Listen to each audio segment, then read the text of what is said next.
Okay, what is this? I just wanted to give some idea what I'm working on because it'll be a little while till I have a video out. I'll make a video on this table. So, what is this thing? This is a mock-up for a table, section of a table. So this is the leg. I get this little stretcher to look a little different on the final, and then I have a vertical here.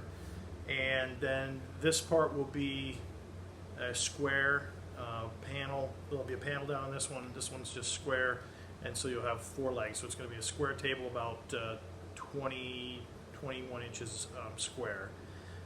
So what I did, I'm glad I did this because I realized there were some joinery things that I wanted to change, and kind of looked at where I wanted some of these lines to intersect. But essentially, I had tried on a previous table to do some bevels like this, and what's interesting about this is if you look at it straight on, it's still square.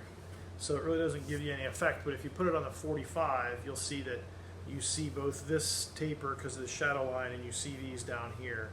And so I like that. So putting that at a 45 gave me an idea to somehow connect it into the center. And when I started to think about that, I thought about what if I make a piece here that drops down and I could have a panel or a shelf sort of thing in here. And so the design evolved from that. So the changes I'm going to make are, this is 2 by 2. I'm going to make it 1.5 inches just because this was kind of bulky for the size of the table. This is going to be the same length. It'll have an angle down here like this and have a bevel on it. These, which are 45 bevels right now, are actually going to be cove cuts.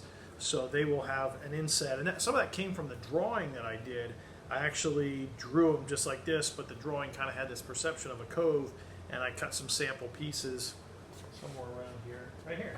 I cut some sample pieces, and I liked it. So that's going to be the piece. And the dimensions vertically aren't correct here. This is going to be 18 inches long. This is going to be 12 from here to here. It'll be a 36-inch table. So this will be a little bit longer. So that's what's going to go in there. And it was also 1 by 1. I made this bigger because I thought about joining the joinery here and putting screws in, and I turned out I didn't like that for various reasons. I'm going to end up using a domino in both places, and there's dominoes in this section up here. And I'm also on the side, so if this was the front of the table, on the side I'm going to have some vertical pieces of maple, some thin pieces. So this will be walnut and maple on the side, and I'm going to put a design on the top, which I'll show you in the final design.